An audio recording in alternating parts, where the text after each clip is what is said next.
Yes. We are back for another edition of the Commissioner's Corner. I'm your host with the most, NK, the man of the hour, too sweet to be sour. And I'm joined by my co-host, the UK's number one black wrestling historian, the pro wrestling encyclopedia himself, Mr. Knowledge. How you doing, sir? Mate, I am shattered. Like, absolutely shattered. I've had a crazy weekend. I had a long day at work. It's half term last week as well. So I was working and raising a child at the same time or whatever. So yeah, I've been very, very busy over the last week. How are you? What's going on? Nah, man, I'm good, man. I'm good, man. For those of us who follow the podcast, you might have heard of an event called Basement Grooves that took place last night. It was a fun time, man. Fun time, just socializing, hanging out with the Mandem. You know what I'm saying? So if you're UK based and want to have a good time, stay tuned. For the next announcement of Basement Grooves. It's a fun time, fun games night. You know what I'm saying? Sometimes it's important, to just socialize with the man them and not talk about wrestling. You know what I'm saying? I don't agree with that personally, but But today we are here to talk about wrestling, and there is a lot of wrestling to talk about. You guys might even see me at one of these basement groove things one day. Hey, listen, I'm You telling play you. Andros? Yeah, but World Cup, outside of a pro wrestling historian, when it comes to music, especially R&B music, Knowledge is a historian. Trust me. Yeah. This You guy's let been me. said. What'd you say, You let bro? me know when you play a little Earth, Wind, and Fire or whatever, and I'll be right there. I can't lie. The R&B set went off though. The R&B set was Really? amazing. Yeah, What was going on? yeah. What's playing? It was mostly like mid 2000 stuff. Oh, okay, I can get with that. Yeah, Cool. mid 2000s, like 90s stuff. Yeah. So we didn't go too far back, but yeah. It's the modern stuff that loses me. I don't know any. I don't listen to modern music now. Yeah. My missus always gives me like, "Oh, you gotta listen to this. You gotta listen to that." And I just don't give a shit personally. There's some modern stuff that's good, but big up everyone who's watching live. Make sure you share, make sure you like and comment. We got the first comment in the building. Big up Navy. Yeah, man. But yeah, man, let's get into it, man. This been a jam-packed week of professional wrestling. Okada has completed his final dates for New Japan Pro Wrestling. We are still end of an era, man. Yeah, End of an era. It's really sad, isn't it? Mm-hmm. It's sad, like, and the interesting thing about all this for me is I've never been here before. I've never seen this. I've never seen a top star leave Japan like at the top of his fame. I've never seen that, so I'm really looking forward to seeing what's going to happen in the future. Yeah, for sure. I mean, like before we even get into it, like Okada literally was like one of the first people I watched in New Japan. I think the first match I ever watched of like the Bushiroad era of New Japan was Okada versus AJ Styles at Dominion, because I got into New Japan because of AJ Styles. I was a huge fan of AJ in TNA, and then when I heard he was doing stuff in Japan, I was like, let me check it out. And obviously, like being like a guy who predominantly watches Western wrestling, I was rooting for the Western guy. So when I saw Okada beat AJ Styles, I was like, who the hell is this guy? Who the hell is this guy beating Okada? And then I was in and out of the product, watching odd matches here and there. But Wrestle Kingdom 10 was the first like New Japan pay-per-view where I watched top to bottom every match in the card. And obviously that's the match where Okada, the terms trending, finished the story in terms of like beating Tanahashi at Wrestle Kingdom. And then that match alone just made me go back and check out the legendary matches he had with Tanahashi. Obviously, we talk about the matches with Kenny Omega, but like he's Okada. Like I mean, the people who are watching now know who Okada is, but like we saw like New Japan make a star out of like nothing, like from zero to hero. He wasn't, the son of a famous pro wrestler. He wasn't. He was just somebody that tremendously talented. But credit to the booking, they pushed him, they gave him a momentous push, and it paid off tenfold, man. I mean, just what a run, man! What a run indeed. Do you know what? When Okada was in TNA as Okato, Mm-hmm. that spoof of that Bruce Lee character, I I always heard about how good he was, but I wasn't really bothered about pro wrestling at the time. I pretty much quit watching that nonsense, and I was more into the MMA stuff. So around Pride had just gone under, so Affliction had an MMA promotion at that time. So it was Affliction, it was the Kimbo Slice, Pandemonium. I was in the process of that whole thing, and I remember people being really, really angry at TNA and Vince Russo for the way they were booking Okada because he had so much potential. Like I just remember hearing about all this potential this guy had, and that they weren't doing anything with him. And when they did, they beat him. You know, and I remember he went back to New Japan, and it's just like as soon as he went back, he just took off, and it was amazing watching. Mm-hmm. It was amazing because that's when he went back, and it was a program with Tanahashi that Yeah, got me back involved in pro wrestling, in New Japan pro wrestling, wrestling in general, because I wasn't really watching anything else, and watching him and Tanahashi bring that company back from the depths, from the brink of extinction was really something to behold. It was really like it was a great time to be a wrestling fan those days. yeah, for sure. And we talk about like, people like Omega, even AJ Bullet Club, bringing a lot of Western fans to the product, to New Japan. But when people tuned into New Japan at its peak, Okada was champion. Yeah, he So was. when a lot of people were coming maybe for the Western stars, they would stay for the Okadas because those guys would be facing Okada. And like I said, the boot like that period of New Japan was the most popular the company had been in decades in terms of just not only critically but just exposure wise. And Okada was at the top of it. Okada was at the helm of it. He was a Yeah. part of like, and every major storyline, whether it's Tetsuya Naito, whether it's Kenny Omega himself, everything ran through Okada. You had to be Okada to be the guy. Suzuki Gun came back and they Okada. targeted Mm-hmm. Okada at the title. Heck, Yeah, people even forget. People forget Okada had a match with, but goddamn Tenryu. he did. He He did. had a match with Tenryu. Yeah, he did. He did. I mean, he wrestled so. I mean, you talk Marufuji. Marufuji, you talk about a catalog. That guy is just, Minoru Suzuki. He had so many great matches with Minoru Suzuki. And Mm-hmm. I'm not going to sit here and talk about, not that there's anything wrong with doing it, but you can, even if you take the Omega matches and the Shibata matches and the Tanahashi match, there are still so many that you So can just many. go through and just be like, whoa, if you take those matches out and he's still got one of the greatest catalogs of In match wrestling history, catalogs in man. history.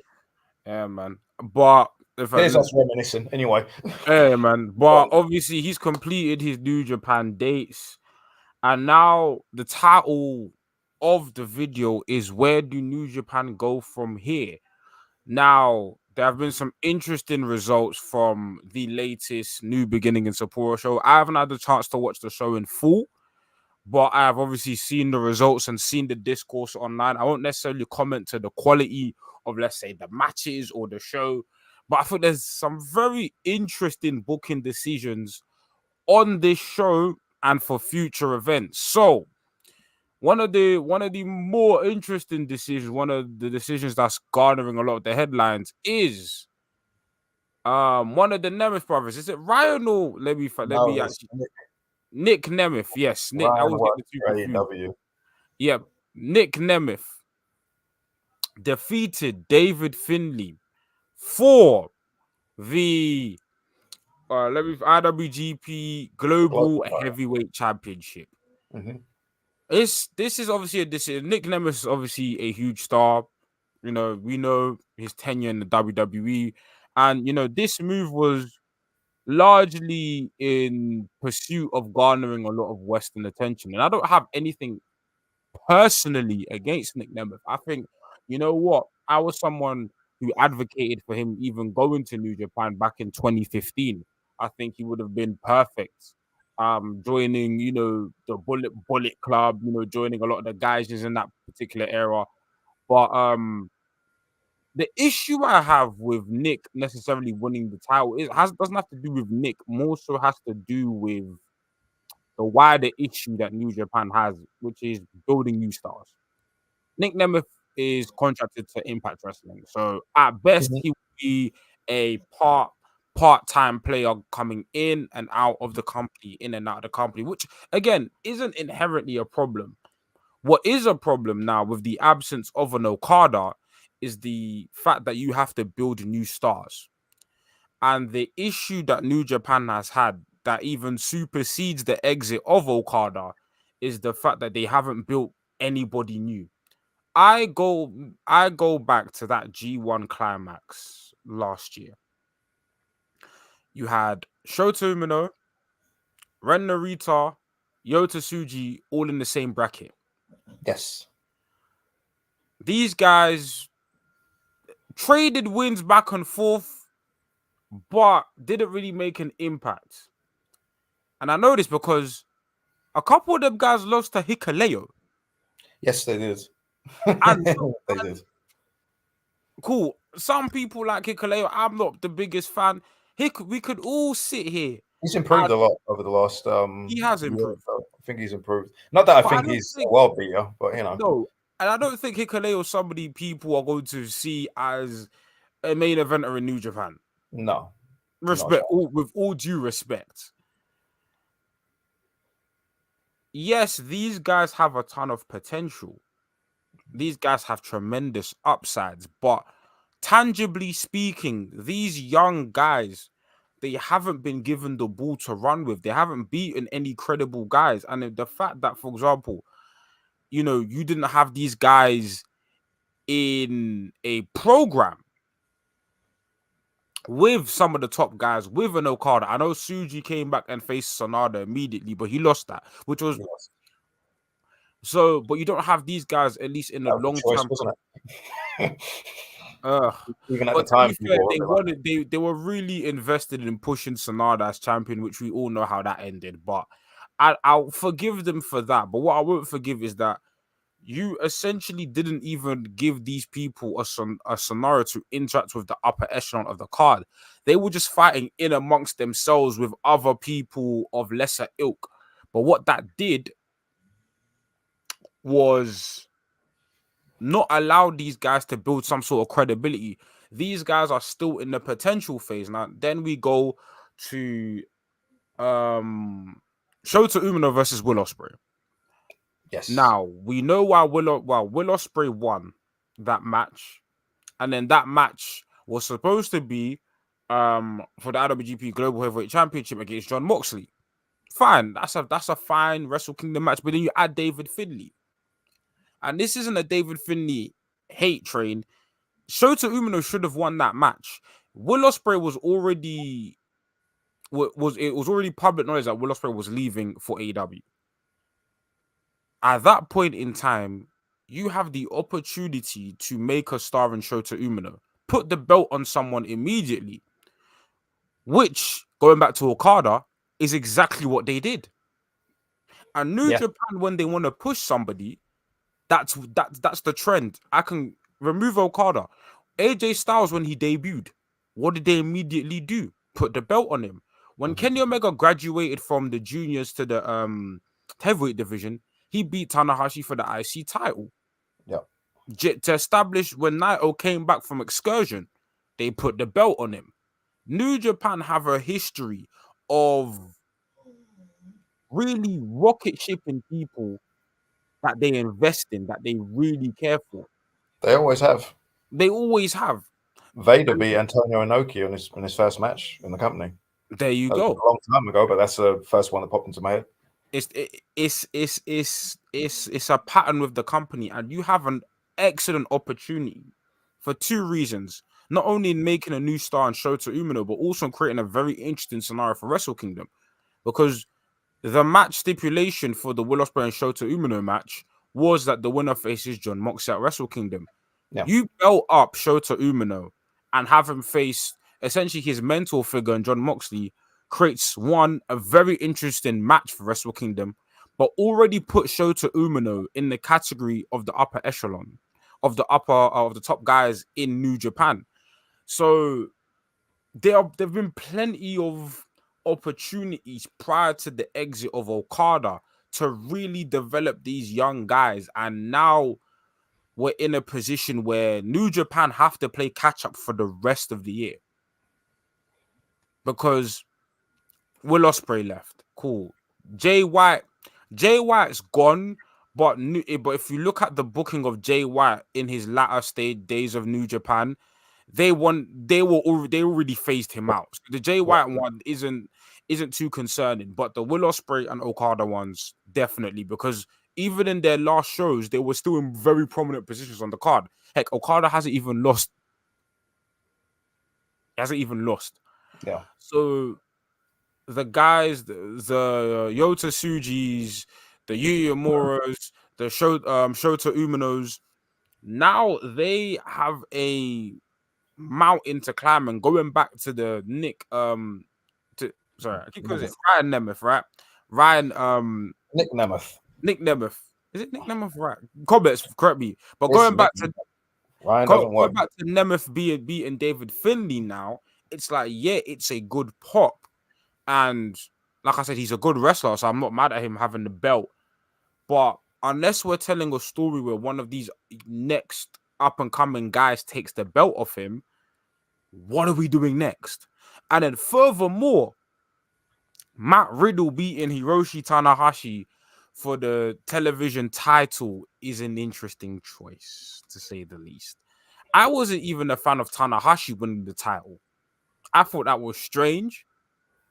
And again, there are stories to be told of that title.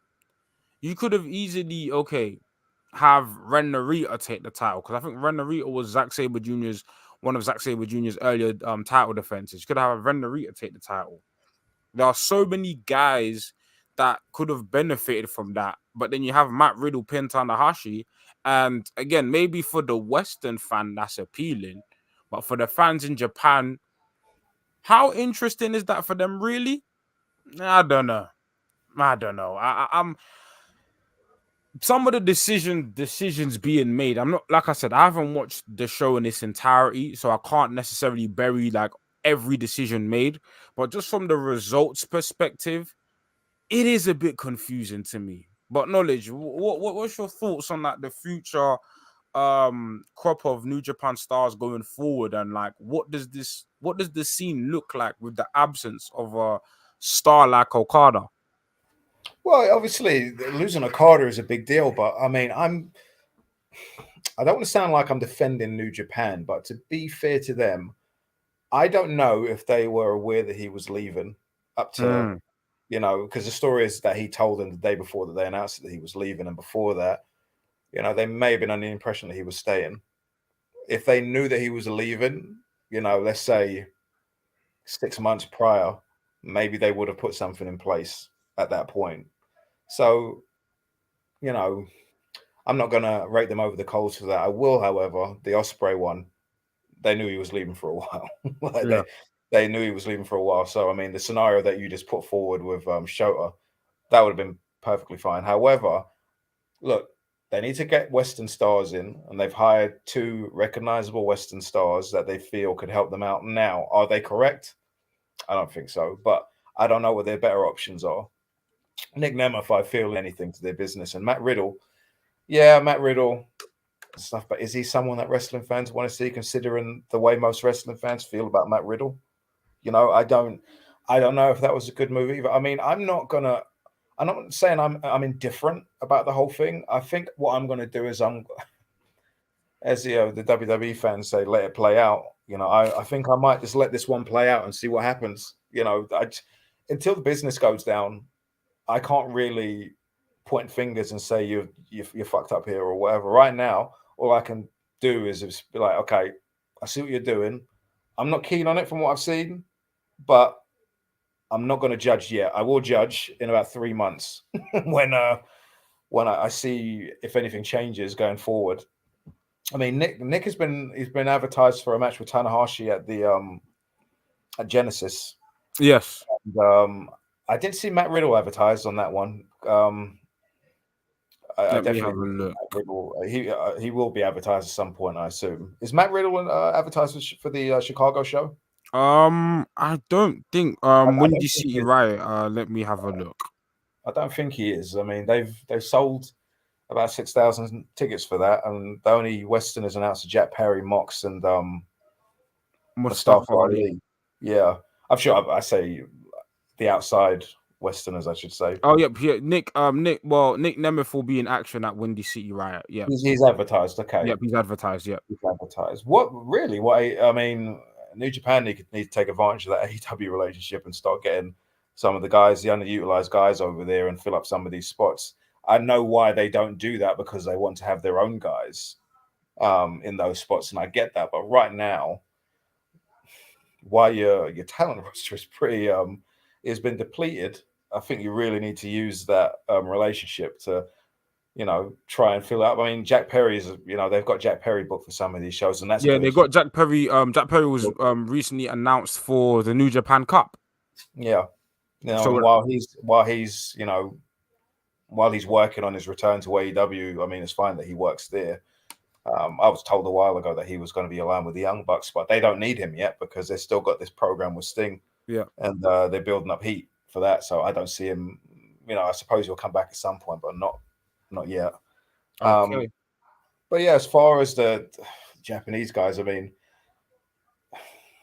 yeah, they should have beat some of these established guys in the G1. And there's, you can say that maybe one of them should have beat Tanahashi on the way out. Yeah. Maybe. I mean, I say maybe. That probably would have been the best. But who would you pick? And it probably would have come across as a bit last minute.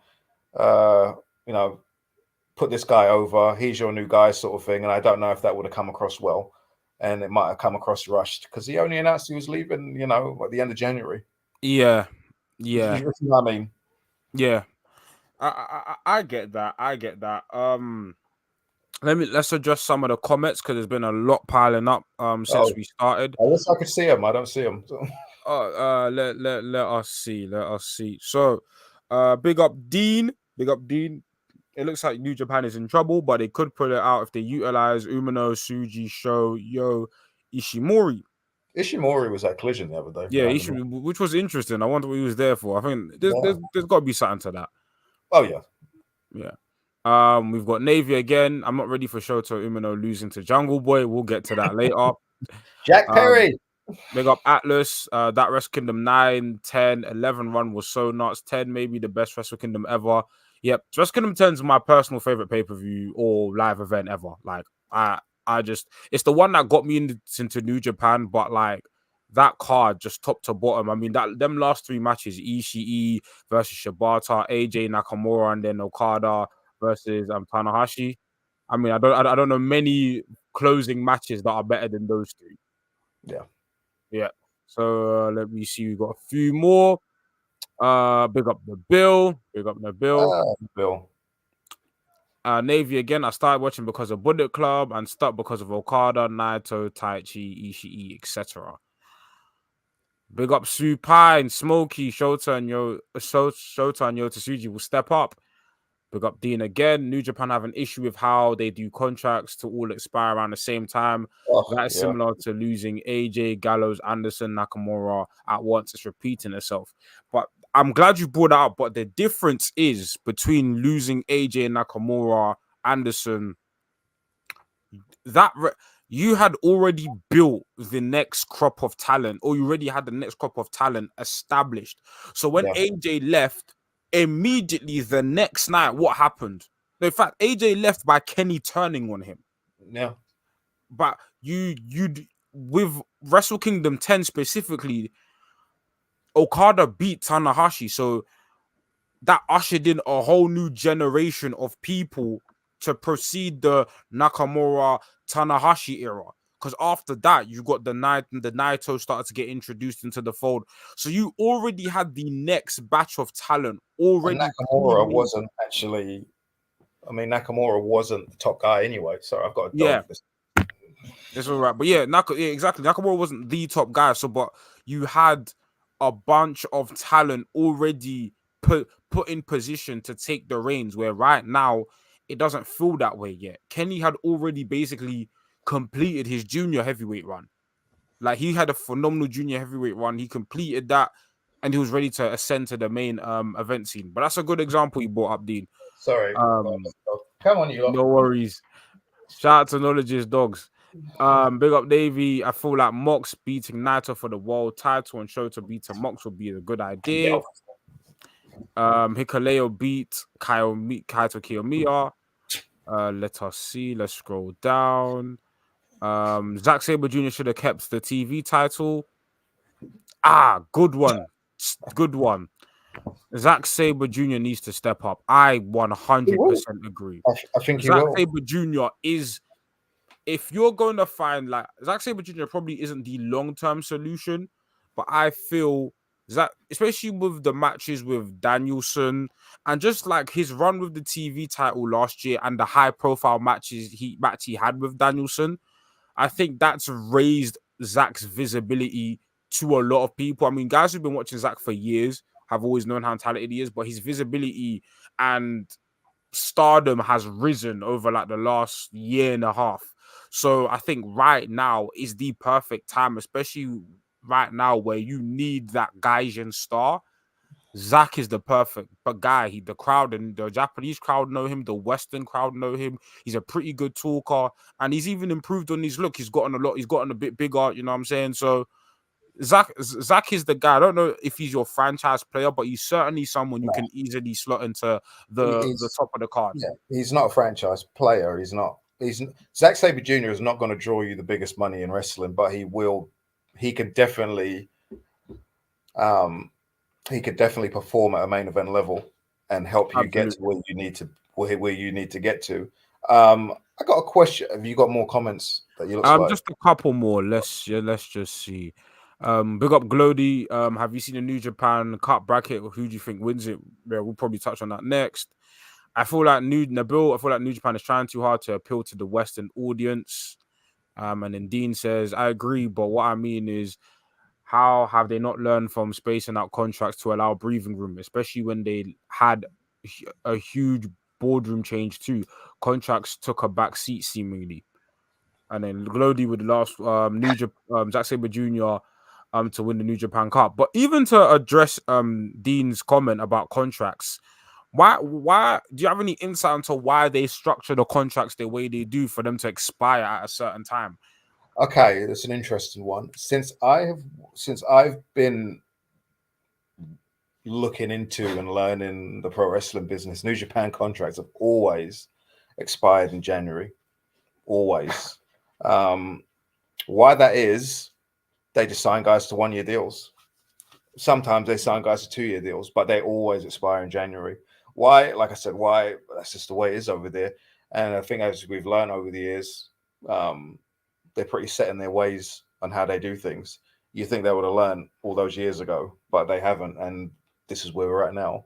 I don't see it changing in for the foreseeable future anyway, but that's just how it's literally since maybe 1998, since I started reading up on pro wrestling. That's always just how it's been. Always. So, I mean, other than that, I mean, I don't really have an idea as to why that is the case. But I mean, as far as Zack winning the New Japan Cup, I mean, he could, but I mean, I don't know if they need a new world champion. I mean, the reason I bring it up is because obviously the guy who wins a cup gets a title shot. Yes, and I don't know if that's the right decision if he wins for him to go and lose to Naito. Obviously, if they want to put the belt on him, that's fine. But you know, Moxley's got a title shot in Chicago. You know, is that something you might do? Put the belt on him just to make a lot of noise over here and say, everyone look at us, sort of thing. The problem with that, though, is that Moxley isn't going to go to Japan. So there's been a lot of. So I'll address this twofold. Obviously, the New Japan Cup brackets have been released. I'm not going to read out every single name that is in the bracket, but some of the people that have been the person who's caught a lot of headlines, obviously Jack Perry, and his first match is against Shota. I agree with you. I don't see the winner of the New Japan Cup going on to beat Naito. But also as well, we spoke about a lot of the young guys. I don't think it's the time for the young guys. It depends. I'm conflicted because a part of me wants to say one of the younger guys, the Uemuras or the Shotas should win. But at the same time, I think at this point they would just be there to like eat the pin from Naito later on in the title match. And I don't know if that's what you want to do with those guys just yet. Zack Sabre Jr. should not win unless he's going to win the title, which I don't think is going to happen. Yeah. Because Zack Sabre Jr. has a very poor record. In fact, he's won multiple New Japan Cups, but never actually, he's always lost. And I feel like if you want to elevate Zack to that next degree, he has to win. Yeah. So unfortunately, Jack Perry's not a bad shout. Jack Perry's not a bad shout. He'll give Naito a good match. Might draw a little bit, and I'm sure he can eat a pin as well. I would say if they want to do a guy I'm looking at, not necessarily because of his current push, but just because of like if they want to like attract the Western audience. I think he's not proven to be a draw, but he's a good wrestler and he's been at the company for a long time. El Phantasmo can probably do something in this tournament. I think it would be interesting to elevate him because he's always been a guy where it's like at the peak of New Japan where they had like when Bullet Club was stacked as hell, he never really had like a place. But right now, the only benefit of a lot of these guys leaving is that the pecking order is completely reshuffled. Yeah. So a lot of guys that weren't necessarily at the top, the upper end of the card, can feasibly get there. So I think an El Phantasmo, I'm not saying for him to win it, but if he goes around and makes a good account of himself, he can add himself into the mixture. I'd love, like personally, for the War Dogs Gabe Kid to do something, but I just don't see it. I don't see it. Wasn't Phantasmo one of the guys whose contract information leaked a while ago that his deal was I don't see for reasons like that. I wouldn't put him on because in my head, I'm kind of thinking that he's on his way out. Yeah. So I wouldn't do that. But I mean, if he's committed for another year, I mean, you could, but then you kind of wasted your time. You could have picked someone else. Yeah. I mean, I think New Japan was spoiled with Will Ospreay and that they found the guy who really enjoyed working for them, was really happy with the situation, and he stayed for so long. And you don't get foreigners who stay in New Japan for that long as their full-time gig. I mean, Scott Norton stayed there for years, but Scott Norton, that wasn't his primary job. His primary job was in WCW, where he earned a fortune. So New Japan was a part-time gig, and he had that for years. And Benoit had a part-time gig in New Japan. But I mean, Jesus, he was there for 8 years. I mean, there was Japanese guys in All Japan that years ago didn't stay there for that long. You know, Stan Hansen was in Stan Hansen worked there longer, but he worked for New Japan longer than Brody did in All Japan. You know, longer than Funk did. You know, Funk retired a few times anyway, but I mean, like, yeah, he had a long run. So I don't know if they're trying to get that going forward, but I just hope that no Western guys come in and they try and get that level of expectation that from Ospreay, because you know, Austin, that's a long. Will Ospreay is the exception to the rule. Like it doesn't happen, and even if you look at the current New Japan, the Bushiroad era of New Japan, Will Ospreay is the exception. Devitt was there for a while. Devitt was there for like a bit, but then he left. Devitt, yeah, but Bucks were there for ages. But once again, that wasn't their full-time gig. Yeah, you know, it was a good income. It was a good earner for them, but Ring of Honor was still there. Yeah, was their primary home. Yeah. Navy has an interesting question. I have a question. Is there a reason that Noah talent like Hato Kiyomiya has wrestled so much for New Japan in recent times? Yeah, because after the pandemic, the pro wrestling business in Japan is on its arse. So these promotions have really done their best to try and work with each other. Obviously, years ago, this wouldn't have happened. I mean, there has been times where these promotions have worked with each other, but that's more so for the necessity of survival, is why it happens. And also,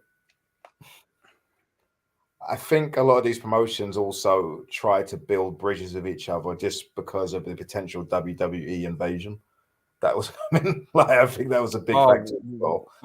Elaborate on that further. So that what was that the WWE trying to acquire Noah, or was that a different thing? Yeah, I don't want to go too in depth on it, but I mean, like, yeah, I think that these promotions recently have always had this thing that WWE was coming, and I think obviously WWE have reached out to some of these promotions, and a lot of promotions don't want to work with WWE, so they really don't want to work with WWE. So it's more so along the lines of, okay, financially they can help, but we need to try and help each other, sort of thing. Obviously, one company has folded and worked with WWE. I don't know. I don't know what that means going forward. It doesn't look like anything has happened since. It looks like whatever's happened there looks like it's over, but that wasn't looked to kindly in Japan when that happened. But yeah, I think a lot of it is just survival at this point. Noah wasn't drawing that well, and even when they did those all together shows after the pandemic, it was just more so along the lines of, let's try and help each other out. That's all. Yeah. Lastly on New Japan, obviously we alluded to it earlier. The Windy City Riot show is coming soon, and so like tickets for that have really sold well. In comparison to like some of the other shows that they've done in the States. But there's a match that's been taking particular focus, and that is the IWGP World Heavyweight Title match between John Moxley and Tetsuya Naito. And a lot of people are speculating that or are suggesting that John Moxley should defeat Tetsuya Naito for the title. I want John Moxley to win that title because I feel right now in AEW he's doing fine, but I feel like there's not exactly much for him to do. And I feel like him in Japan is obviously and I don't even consider that John Moxley is an AEW guy, but he was a New Japan guy before he was an AEW guy. Like he wrestled for New Japan before AEW. So like his affiliation with New Japan doesn't have to do with AEW. It's his own thing. But the issue that I have with him being a champion is he can't commit to the New Japan schedule and be an AEW talent at the same time. And where does the conflict lie? And because obviously Tony pays him an absorbent amount of money to be on TV regularly. And I'm sure as much as Tony would let him go to Japan as much as he wants, there are just some things you can't do when you're back and forth, especially when you're doing a weekly television program. It's different when you're on the independents and you're maybe recording tapings here and there, showing up in the States every other month and then going back to Japan. But when you're a part of a cast on a weekly television show, being a world champion of another major promotion, is tiring, is taxing schedule wise. But at the same time, I do think that we know Naito's like physically not at it anymore, and New Japan Moxley as a champion does inject a new life into the product because it's a completely different scenario that we haven't seen before, and the variety of opponents. Of course, you've got the obvious Shota Umino match, but you've got a ton of guys that Moxley could go toe to toe with and have very interesting back and forth with. But what are your thoughts though? Like, what do you think about the Windy City Riot match and who should come out as champion? Has Moxley ever lost in America on a show promoted by New Japan? On the safe side, I'm going to say no. I don't think he has. That might be your answer there. That might be your answer. But I don't know. Obviously, it's up to Tony. Yeah. It's up to Tony Khan. If he wants to, if Naito gets a win, that's up to Tony Khan. Really. Yeah. Would I have him win? I don't know. I probably would. Like I said, it just makes a bit of noise over here. Makes people want to maybe have a look at New Japan. It livens it up a bit because right now there's a lot of hysteria around New Japan, and I mean, some of the stuff that I saw on the weekend of Evil and all this stuff for this, it's like holy shit. You know, it's like there's a lot of negativity. Navy's right. I think he lost to Osprey. You lost to Or did he Osprey. beat? Yeah, he lost to Osprey. Yeah. Was that the controversial one where no, because he beat Osprey. Do you remember? Because Osprey was doing the angle where he was getting screwed by referees. Yes, he beat Osprey. He did beat Osprey. He beat Osprey, but it was a controversial one. I'm pretty sure that. I'm gonna go on the trusted cage match. But I know the match. I remember it was a brilliant match. Yeah, phenomenal match. Yeah, but I'm pretty sure that he won that one. Navy says, "Nah, never mind. He beat Osprey." Yeah. I thought so. Yeah, I think it would be a good opportunity for them. But on the other hand, you know, he's not going to work there all the time. I mean, he can't go to Japan and do spot shows and stuff. He can only really go to the big shows and do the odd date here and there. But that might be enough right now. You know, he sends in videos and, you know, shows up. That might be enough right now because what I see, I mean, from what I hear, they're not struggling at the gate yet. You know, they're not struggling. Well, I say yet, they're not struggling at the gate. So they might be all right for a bit and see how it goes. But it's him winning it going to be the worst thing in the world. You know? Yeah, no, it won't. And plus, okay, in terms of major New Japan shows right now, obviously this Windy City Riot card will take place in, I believe, April. That's April. April. Is that pre or post Forbidden Door? Pre Forbidden Door, right? Forbidden Door's in June. Minion would be before Forbidden Door. Yeah. So you've got exactly. So you've got that. So essentially, after that, he'd only really have to work a couple shows. Because I put it this way, I probably see him losing the title at Forbidden Door. You could lose it at Forbidden Door. Because, something to do. It's a bit of news. Yeah, because I think in previous scenarios, it's like you don't have the opportunity for like the champion to lose their belt at Forbidden Door. But Moxley is the one scenario where you can do it because he's an AEW guy. Yeah. And he'll take the pin. And in the end of the day, it's New Japan taking back their title from like an AEW guy.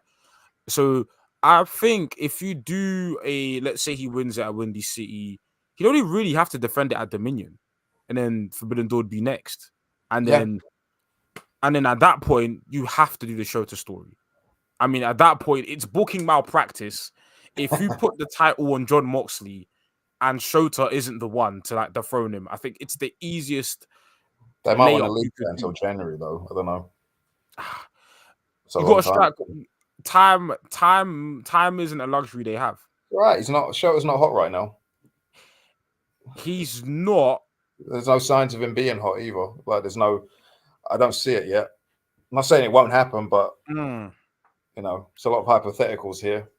He's not hot, but at the same time, when New Japan, for example, when New Japan put the belt on Okada, he just came off a shit match. Yeah, it's true. And it was kind of like he just came off like a match was like what the like this match was shit. Yeah, so like you at this point you just got to be bold. I think of course there has to be some work done until then. So for example, we're talking about the New Japan Cup. I don't know. It's tricky because he's facing Jack Perry, and I think Jack Perry might beat him, but that's fine. That's fine because I assume they might have a rematch at Windy City. Yeah, he can get his win back. You could probably have Shota beat Jack at Windy City, then like build on the same show that Moxley wins. Obviously, this would be just fantasy booking, but I think Moxley winning presents very interesting scenarios. It's a headache, if we're being frank, but it's interesting. But yeah, that remains to be seen. It remains to be seen what gets done. The New Japan Cup as a whole, I'm not really like that invested in the lineup. Obviously, like it's lacking star power for obvious reasons, but they just lost two of their biggest stars who are going to debut imminently. Well, one of them is going to debut on Wednesday, and the other one is probably going to show up in 2 weeks. Speaking of Okada, there was a quote that was put on Okada from Fightful. Now, disclaimer: what I have heard is that the translation is a bit. Okada basically said he has no intention of returning to New Japan. Now, some people have said it's a harsher translation than what he actually said. Mhm. We don't know. I'm not fluent Japanese speaker, but You know, the quote basically entails that Okada doesn't see himself returning to Japan. And now people have taken it. I've asked the question, but if he's signing for AEW, well, why I would he saw, be I, against going saw, to Japan? I saw the quote in it. I read it as he doesn't see himself working for New Japan full time. That's what Ah, I saw because it is mhm. the same. The quote seemed to be more of a permanent thing. Yeah, He doesn't plan to ever work to go to work for New Japan ever again. yeah, I got that as being a permanent thing. I mean, if he works for AEW, why wouldn't he want to work for New Japan? They treated him great on the way out. He obviously loves the company. yeah, Why wouldn't he? You yeah. know, That's the until question. I get any news on there being an issue or him outright refusing to work Forbidden Doors or any programs in Japan, Yeah, I'm not really gonna put too much into that. For one, there's a translation issue, and also it's too vague. yeah, You know, I see people getting bent out of shape about it, but to me, it's not worth. It's not worth the energy. yeah, No, right now anyway. Until I hear something or until someone confirms something, I think I'm just going to take that over a pinch of salt. You know. yeah. That's But fair. let's talk about Revolution because that's a Yeah, big one man. on the weekend. Yeah, man. I've got the card up right now, man. Very I'm gonna go. anticipated show. Yeah, so just the card. I believe there are about 9 matches announced on the card. Sounds about right. Um, there are 9 matches on the card, and you know what? Like AEW pay-per-views tend to be long, anyways. So Yeah, lots but of wrestling on them. it's a but Lots of these wrestling. matches, yeah. I'm looking forward to this. I can't lie. They've added a few matches. I'm gonna go through the matches on the card, and we're just gonna, do some predictions. Let me see if I can get some odds up. Let's see if I can get some odds up. Because you Mm-hmm. know I'm a gambling man. Yeah, man. Yeah, man. People who But know me in the wrestling community know that I'm a gambling man. So let's see let's if see I the can get some odds on odds up. the. All right, I'll read out the first match while you get that up here. Yep, go ahead. So we got well Sorry, I one of should the have put this latest earlier on. matches. One of the latest matches that was added. Quote, Meat Madness match, three-way between triple threat match between Wardlow, Powerhouse Hobbs, and Lance Archer. What a So sight for Swerve as Lance Archer is. help But me out. Is there any rules to that? Or is that just a regular three-way? I believe that is a regular three-way match. Okay. Navy said the card is stacked. The card is stacked. You know what? I tell you what, Mm-hmm. there's a lot of guys that aren't booked on this show, and there's a few guys that aren't in prominent positions, but I think that is due to the fact that this show is going to draw anyway. Yeah. Because I mean, they've already done a 16,000 houses. They've already done a massive gate on this. Yeah. I mean, if you look, Moxley is in a tag match. You know, Edge isn't on the show. Danielson's working Eddie Kingston. Which There I was aren't. shocked about. Yeah, there's as far as massive matches, there actually isn't many on the show. It's just going to be a really good, solid wrestling show. Professional wrestling show. And this pay per view is going to do really well. But sorry, Yeah. Meat Madness. So Yeah. that's Wardlow, Hobbs, and Archer. Lance Archer. Yeah. I don't know what to expect of that one, but You know what? I think these three will have a very good match. Will have a good Hobbs, match because Hobbs is Hobbs is good. I just think he's like with Wardlow and Hobbs, like they're outside of squash matches when Wardlow is actually forced to like wrestle, he's put on good performances. Hobbs And apparently I not haven't seen it, but apparently had a really good match for Sammy on the Saturday show. yeah, apparently on Collision, apparently Hobbs and Sammy had a really good match. Yeah, so Hobbs is good. Like he's improved a lot. You know, the last couple of years. I mean, I like him a lot more than Wardlow. I'm sure Wardlow's a nice man, but he does nothing for me. And Lance Archer is a hell of a talented guy, and I see a lot of people complaining about they don't push Lance Archer, but Lance is old, man. Like I don't knock it. I mean, he's an old guy, and I don't know if you want to invest as much in Lance. I think he was brought in to be a monster heel who did jobs for top baby faces, and he pretty much does. I mean, I'd use him more. Yeah, I'd like to see him on TV a bit more. Yeah, I'd use him more. have him squash a couple guys on a rampage on a random collision, and build them also up for a pay-per-view, and beat then guys too. Beat guys with some credibility because he never beats anyone of note. He always yeah, loses. He loses the big one. Well, yeah, anytime there's a match against anyone of note, he always loses. So it'd be nice if he got a few wins in here and there. yeah. Who do you think's going to win this one? Because I've got the odds here in front of me right now. Wardlow, especially given the Yeah, promo we cut on Dynamite. Wardlow is -500 right now, so he's a massive favorite. Obviously, these Yeah, are early odds. This will change most likely. yeah. He's the only one with an actual like clear direction. Well, I use clear vaguely, but like his promo was basically about him being disrespected, and obviously Adam Cole alluded that Wardlow's going to gun for the World Championship at some point, which will lead to what I think about the finish of the World Championship match. But I think Wardlow wins this like quite emphatically.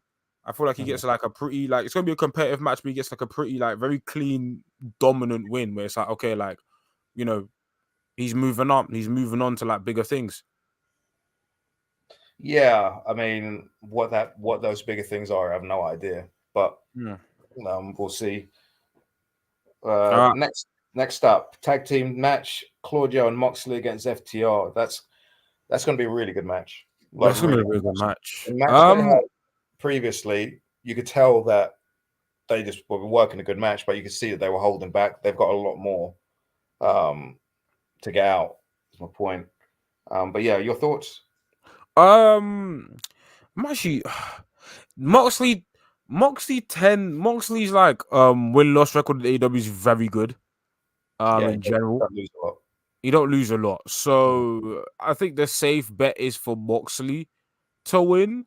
Because I don't see where FTR. I think FTR at this point in the AEW run, they're just out here just okay, I'm just gonna have bangers. We've won the tag team titles multiple times. We've been IWGP tag team champions. So it's like They there's don't need nothing. titles. Yeah. They don't need. They don't need the titles unless they go into the trios division, which I'd be happy about because that division stinks right now. Moxley and Claudio are -150, so they're a slight favor over FTR. Very slight Yeah. favor. That once It's again, a 50-50 match, yeah. Yeah, that'll change most likely throughout the week. It'll either go up or down for them. I assume they're going to win. I'd like to see Moxley and Claudio in the tag title hunt. It doesn't have to be Moxley. It could be you. It could be Wheeler Yuta and Claudio. I just want to see some teams, like some credible teams in the tag title hunt. Yeah, anyway, for sure. Let me just address some of the comments. Padrig or Baron, do you think Okada's in WWE? I think we're both in agreement of AEW. Yeah, I think he's going to show up on the 13th. MAAA, I imagine Tony will add a couple more matches this week. I hope. Yeah, I assume so. Really? I think 9 is perfect. No, I've got to have some pre-show matches. I think there's going to be. Oh yeah, pre-show is fine. Yeah, that's fine. Stat and Chris against Julia and what's the other one? Sky Blue. That'll be added on. Christian and Garcia. I don't know if that's been advertised yet, but I think that's been advertised. I think that's been advertised. Okay. There'll be other bits. Yeah, let me just get through some more comments. Let us see. I believe Archer beat Moxley in the Texas Death Match, which is rare. Yeah, I remember that. That's for the IWGP US title. Yeah, my son had that on a few weeks ago. Actually, I actually watched it. Yeah. Oops, 1 second. Let me see. Osprey will make Sammy look like even more of an amateur. From objectively balanced. I'm a Sammy Guevara fan. I'm not particularly. I think he's a very talented wrestler. He just hasn't got it all together. And I'm character wise, I just don't know. MAA says I think FTR win. I'm objectively balanced and on the ball. He's been with Jericho the whole time. Hasn't improved in 5 years. They keep giving him all these opportunities and keep trying to tell us that he's one of the best of the world. Yeah, I think honestly, depending on how this Jack Perry run goes in Japan and when he comes back, it's going to be a situation where all of his peers might lap him. because MJF is already like MJF is a main eventer. Like he's a main eventer. We saw that with the title run. Darby's like the cult, like he's like a cult hero, multiple time like TNT. Like the crowd love him. Depending on how this Jack Perry heel run goes, it has a lot of upside and potential. But depending on how it goes, I can't lie. The whole 4 pillars, like 3 of the 4 pillars, would have just lapped him. Sammy needs something. Yes, I think Sammy is really talented. I think he always works hard, has really good matches, some really great matches. But personality-wise, he just, in that aspect, he hasn't improved. And they've given him a lot of opportunities, and it's a shame because he hasn't kind of grabbed them with both hands sort of thing. In the ring, I think he always delivers, always. But after all these years, he's still Chris Jericho's sidekick. And that's a shame because I know that Jericho lost to him in an attempt to get him to that next. He's not a top guy, unfortunately. And I mean, he's been around for so many years, and you think that maybe if he went somewhere else, he'd maybe get an opportunity. Maybe it's a good thing. But then if he went WWE, I don't think it'll work out for him. I think that style doesn't work for him there. He can't. The promos wouldn't be strong. Personality-wise, he hasn't got it. And like I said, the only thing he's got going for him is the work. And I don't think that he could work that same style in WWE. I just don't see it. Yeah. Let's get to some more matches on the card. So we got the Continental Crown Championship. Eddie Kingston versus Bryan Danielson. Easy. Where is that one? Okay, for what it's worth, Eddie Kingston is -150. He's a slight favorite in that one. And I think Bryan Danielson's going to win that. Ooh, I would love that. Yeah, I think he's going to win that. I would absolutely love that. I think it gives the Continental Crown Championship a bit of like pedigree. Gives it a bit of pedigree if Danielson wins. And it pays off. Like I feel like with Eddie Kingston right now, I don't necessarily want to see him as like the champion for the whole year. I think there's other stuff he could be doing. And yeah, Danielson taking that title around and defending it like would be very interesting. Sorry, not even to be petty, but the whole discourse about what's the story of this match has made me chuckle because I'm like, it's so. What's the story? There's a lot of story. There's a lot of story. Oh gosh. No one got a car or something. But yeah, I think Danielson should win. But if I was to bet, I'd probably bet on Kingston. I wouldn't bother betting right now. I wouldn't bet on either of them. But Eddie is a slight favorite. But I think Bryan Danielson is going to win. I think right now because I can. He's lost to Eddie. He just lost to him. Continental. Yeah. Yeah, I mean, he has beaten Eddie Kingston previously, but I mean, Eddie has beaten him to get to the title. So I don't see Danielson losing again. But Bryan loses to everyone. So I don't know. We'll see. Yeah, Bryan lost to Daniel Garcia, like so. Yeah, either way, it's going to be great. He lost to Sammy too. No, I think. Navy, does Danielson win all the titles? I'm confused. Does he get the titles? He wins all the titles. Yeah. It's all of them. Danielson does need a title run, but he should have a run with the AEW belt. Listen, I'd love to see Danielson. I don't think Danielson cares. I don't think Danielson wants the responsibility of being the champion and being like. I think he just wants to like. I just want to wrestle who I want to wrestle and have weird matches against Blue Panther, hair versus. I just want to do whatever I want. You will not hear a complaint from me if Tony decides, "Hey, I want to make Danielson a champion." Listen, it's Bryan Danielson, like one of the greatest wrestlers ever. who's got a problem with that? But I just don't think Danielson cares. I don't either. Yeah.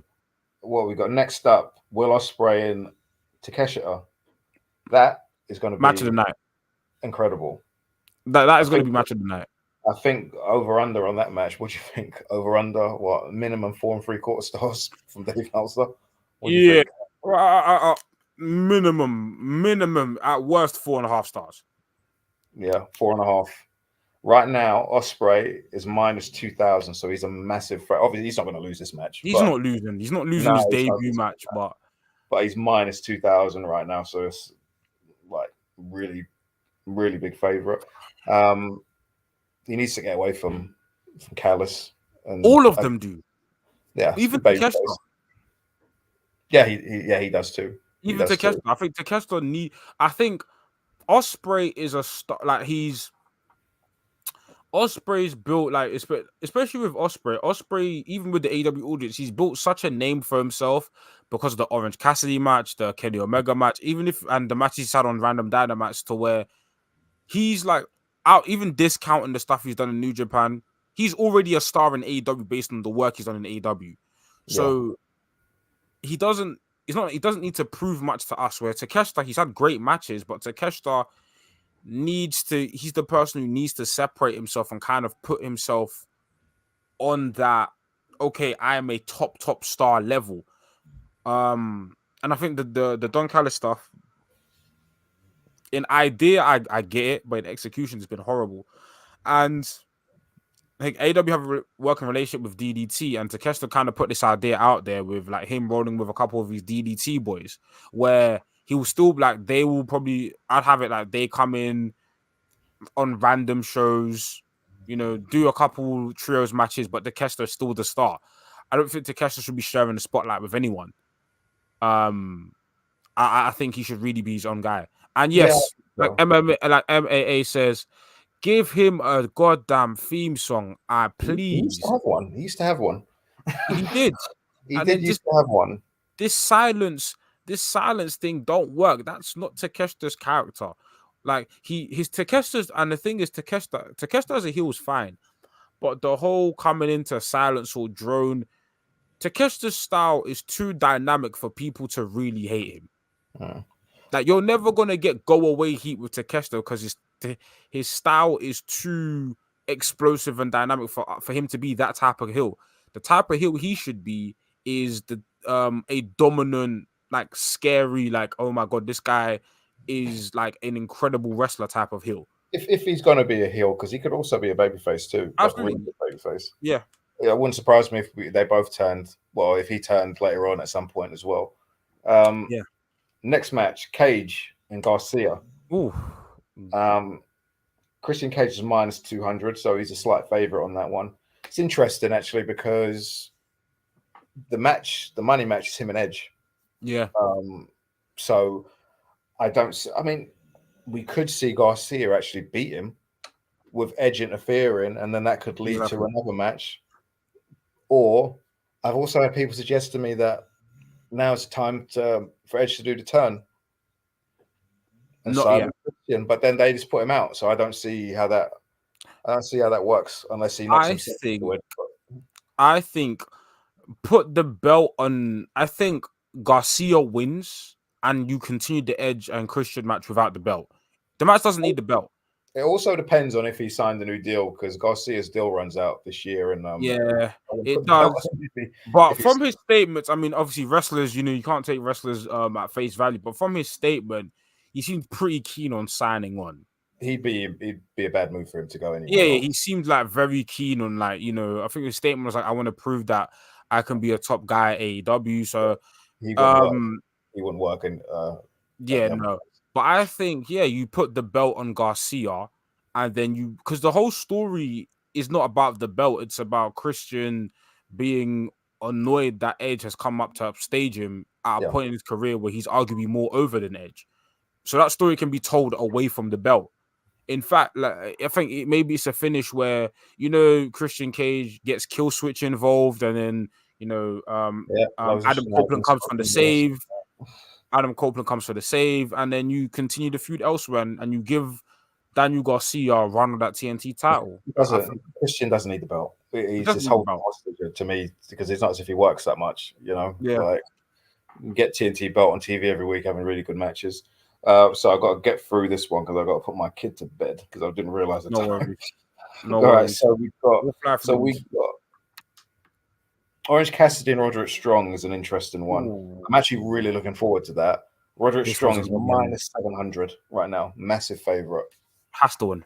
Has to. Yeah, he has to win. Has And to once win. again, Orange needs something new. He needs to. When he beat Moxley, I thought, yeah, we're here now, and he's just kind of in the same position he was previously. You know, Yeah. he needs to take a step up at this stage and get him in a feud with some A sort real, of a top guy. Top some guy. sort of top guy. MJF would have been good if he was around and a heel, obviously. Yeah. If Adam Cole was fit, I'd say put him in a program with Adam Cole or something like that. Just some sort of main event Didn't you heel. already have a weird program of Adam Cole That where was a Britt couple of Baker years was involved? ago. That was a couple of years ago, but I mean, they Yeah. could do it again. It's, Fair. doesn't matter. But him against somebody, I think he needs a main event program with somebody because the guy. Well, I mean, what's he going to do now? Is he going to be in the same position fighting for the TNT title? It's like it's the Yeah. same shit. Quick question: do you think AW's too babyface heavy right now? 'Cause I'm not seeing any. I'm not remembering a lot of top heels. Nah, they've got heels. Joe's a heel. Hangman's a heel. Right, first. Adam Cole was a heel when he's When better. he's fit. Yeah. Yeah, Ospreay's. Oh, the Bills has a good one: Cassidy versus Okada. As Okada's like introductory match. Nah, that wouldn't work because It would Cassidy's work. too strong for He's babyface. too You need over. him. Too over. You Yeah, need a heel. he needs a heel, a strong He heel. needs a heel. Like You're right. Roderick Strong would have been good. Yeah. But I don't see that. Takeshi would have been good, but they probably want to save that, and he's just going to come Yeah. up with a loss to Ospreay anyway, so that wouldn't work. But he needs to work a strong heel because what you don't want is you don't want Okada going in there and getting booed, because maybe like a heel Hangman. Yeah, that could work. That could work, but I think Hangman. I don't know what Hangman's doing right now. Yeah. As far as a swerve thing, but yeah, top babyface would be good. Orange Cassidy, the match would be great, but yeah, first match you can't be booed and then you can't get booed. Yeah. Cassidy's too strong as a babyface. Yeah. Okay, next one. Diana and Tony. Tony's minus. Tony wins. Yeah, I'm sure it'll be a good match. She's minus 600. Tony Storm. I don't know where they go from there. Mercedes shows up in 2 weeks. I don't know who she's going to work first. I don't know if she's going to go into People are speculating Serena Deeb. That does nothing for me. The match will be fine, but I think we need to get her in a program with a top person. Yeah. Britt Baker would have been perfect for me. Just bring her out there. She's in a program with somebody who can talk. Britt might ear up, to be fair, on the microphone, like maybe, but she's in a program with someone who is a top female star. And no offense to Serena Deeb, but she's not a top female star in AEW. Really good wrestler, but she's not over to the extent that Britt is, or another heel. I don't know who. Don't know, some other heel. But the first one that comes to mind for me is Britt Baker. So but Britt hasn't been cleared yet, to my knowledge. So that isn't going to happen. But she's got to show up in 2 weeks, and I think once she shows up, everything's changing. Everything's changing. Yeah, because they got the new writer. One of her let me find her name. They got what's the name? Jennifer Pepperman's name, right? Yeah, Jennifer. Yep. They got. Yep. And she was like the longest tenured female WWE writer. Yeah. I believe. And then obviously she was heavily affiliated with Mercedes Moné, and she was tenured. She was still contracted to WWE this year. Yeah, she left to go to AEW. I think that's a conversation we should have another time because I don't want to be too negative. Yeah, about writers, but yeah. I don't want to be too negative on writers. I mean, I'm not optimistic about that, but we'll see. We'll see. I don't really know her outlook on professional wrestling. I probably do what it is on sports entertainment, but pro wrestling, I'm not sure. That's fair. What else we got here? So we got triple threat, Swerve. Joe is minus 700. Yeah, I think Joe wins. Yeah, Joe wins. I think he pins Hangman. Yeah, I think Joe. Although, wins. We don't know if Hangman's gonna be able to show up at the pay-per-view. I hope, because it's not an injury. From we know it's not an injury. But apparently there might be some personal conflicts with like nothing serious. Just it might be a scheduling issue or something personally that Hangman can't commit to being at the show. But hopefully he can. Because I think Swerve can't be eating pins. No, I don't. Something tells me that something big's going to happen at Big Business, and I say that because Tony Khan said, "Oh, you're never going to forget this night."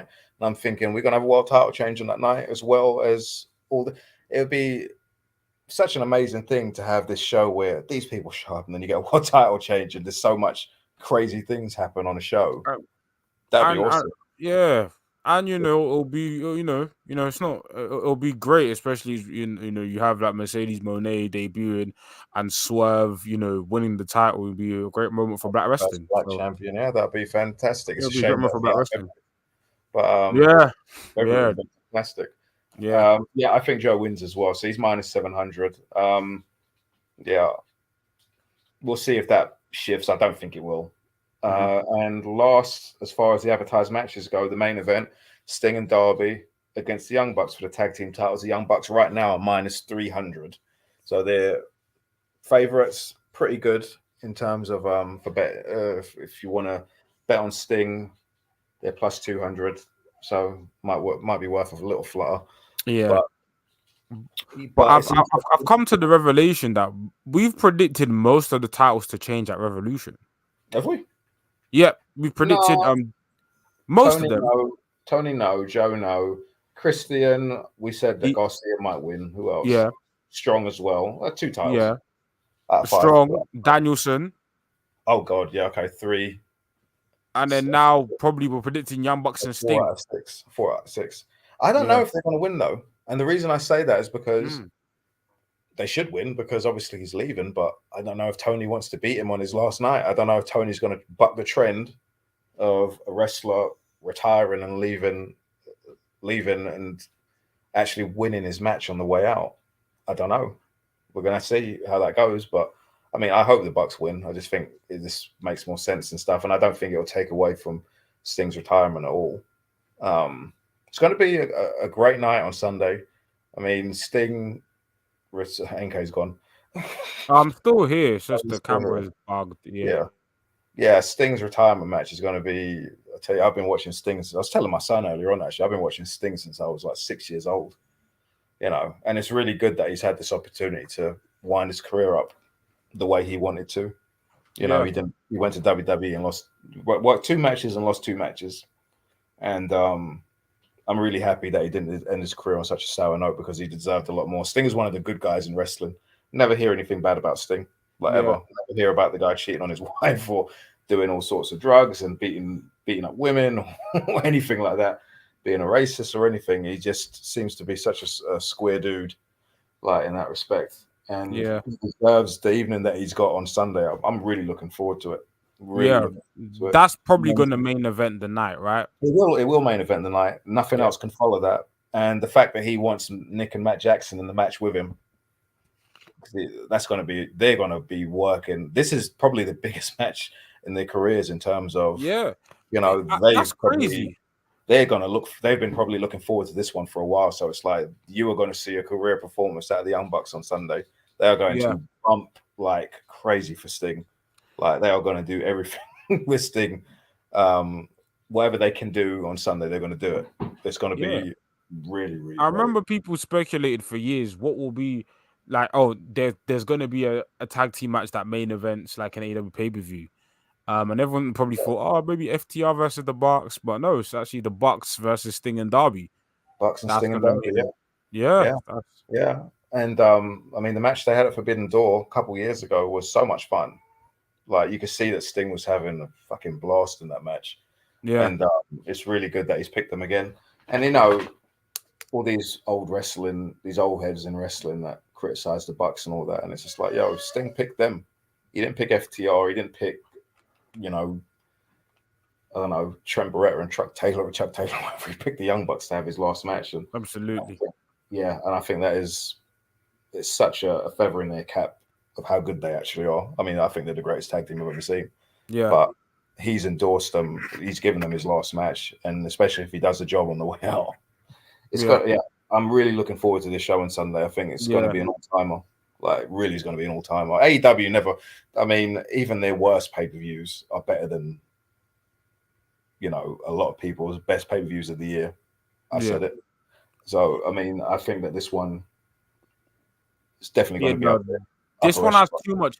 There's too much quality on the card. The card is it's quality, and even regarding the builds, the build to the pay per view's been really it's been pretty good, barring like a few things here and there. But like both pay per views been pretty solid, man. Compared to like, some of the builds we got towards the end of last year, this build's been pretty solid, man.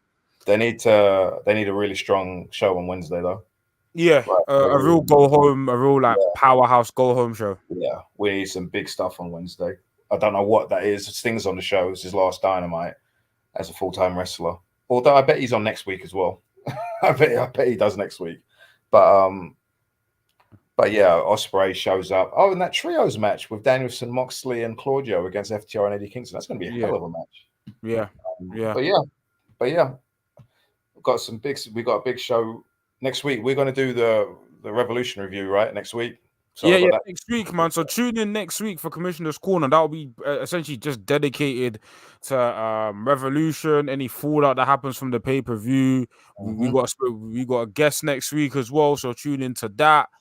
But yeah, man, this has been Commissioner's Corner. I know I'm a black screen right now, but my webcam went out. But yeah, it's a good time to end it.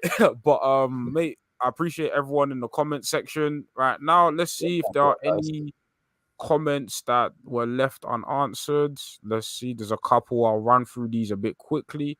I know Knowledge has got to go. Let's see. Okay, there's a lot here, but I'll run through. Okay, Roddy versus Okada is an ROH classic. Check it out if you haven't. Indeed. AEW do things their own way. They don't play by the rules and follow tradition. I think they do follow some traditions, but yeah, they're a pro wrestling company. That's right. Pro wrestling. Let me see. Yep. Nah, I wouldn't give the first rub to Britt.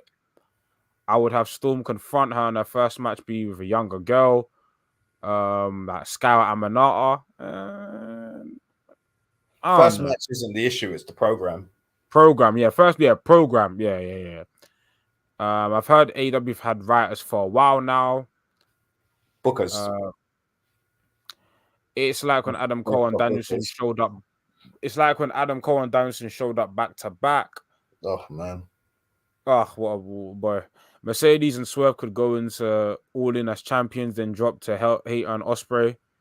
Oh, Ospreay's winning the title of Wembley. Yeah, no doubt about that. No doubt about that. And he should. The Bucks winning adds to their mission statement of getting out old guys. Love it.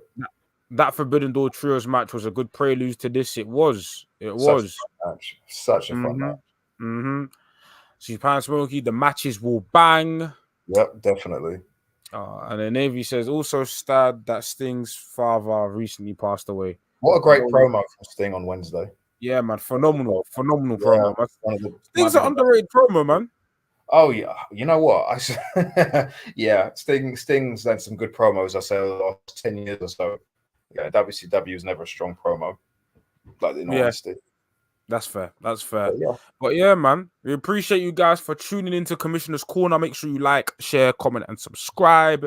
Make sure you tune into next week. Like I said, we've got the Revolution breakdown. But make sure you subscribe to Wrestling's. We've got loads of other different shows.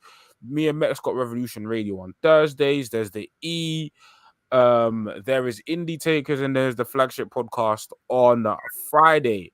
But yeah, man, this has been another great episode of Commissioner's Corner. Thank you guys for tuning in. Make sure tell a friend to tell a friend. We will catch you guys next week. We are signing out. Deuces. Okay.